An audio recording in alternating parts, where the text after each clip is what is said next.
জুলাই থেকে সরকারি চাকরিজীবীদের বিশেষ প্রণোদনার হার বাড়ছে। ১০ম থেকে ২০তম গ্রেডের যারা চাকুরি করেন তারা মূল বেতনের শতকরা ১৫% হারে প্রণোদনা পাবেন এবং ১ থেকে ৯ম গ্রেডের যারা আছেন তারা মূল বেতনের ১০% হারে বিশেষ প্রণোদনা পাবেন।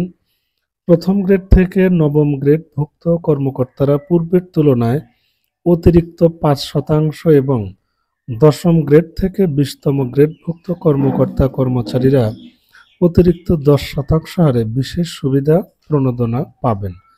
এখানে একটা বিষয় বলে রাখা ভালো, দীর্ঘদিন যাবৎ মহার্ঘ ভাতার বিষয়টি আলোচনায় এসেছিল।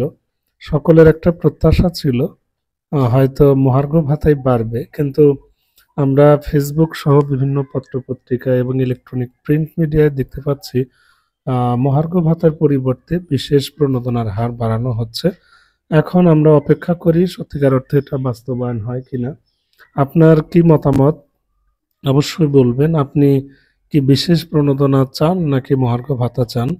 এটা আপনি মন্তব্য করতে পারেন। এটা নিতান্তই অপশনাল, আপনার সুচিন্তিত মতামত দিতে পারেন। যাই হোক, আপডেট তথ্য সবসময় পেতে আমার আইসিটি কর্নার ইউটিউব চ্যানেলের সাথেই থাকবেন। সবার জন্য সবসময় শুভকামনা থাকবে। ধন্যবাদ সবাইকে।